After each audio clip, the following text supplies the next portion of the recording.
श्री किरण लहामटे. अध्यक्ष महोदय, निळवंडे धरणातून उजवा आणि डावा कॅनल जातोय. त्या कॅनलच्या संदर्भात बरेच काही प्रश्न अजूनही मिटलेले नाही आहेत. शेतकऱ्यांच्या जमिनीमध्ये जे खड्डे बाजूला घेतलेत, मोठमोठे खड्डे आहेत ते, त्याचबरोबर त्या कॅनलमधून पाण्याची जी गळती आहे ती मोठ्या प्रमाणात आहे. पिकांचं नुकसान खूप मोठं झालंय आणि काही ठिकाणी पूल नाही आहेत किंवा पुलांना जो स्लोप द्यायला पाहिजे तो प्रॉपर दिला गेला नाहीये बाजूनं. त्यामुळे बरेचसे ऍक्सिडेंट होऊन जवळजवळ 3-4 जणांना प्राण गमवावा लागलाय. आणि त्यासाठी अकोले तालुक्यात 2 दिवसापासून मोठं शेतकऱ्यांचं आंदोलन या थंडीमध्ये चालू आहे. कॅनलमध्ये बसलेले आहेत.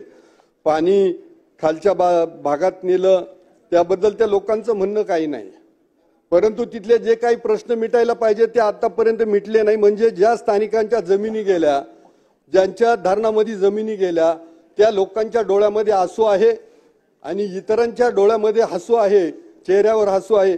हा प्रश्न माझ्या दृष्टीनं गंभीर आहे. तर कृपा करून मुख्यमंत्री महोदय इथं आहेत, हे प्रश्न निकाली निघावेत. लवकरात लवकर त्या आंदोलनकर्त्यांना शब्द दिले जावेत ही माझी ह्या निमित्तानं विनंती आहे. धन्यवाद.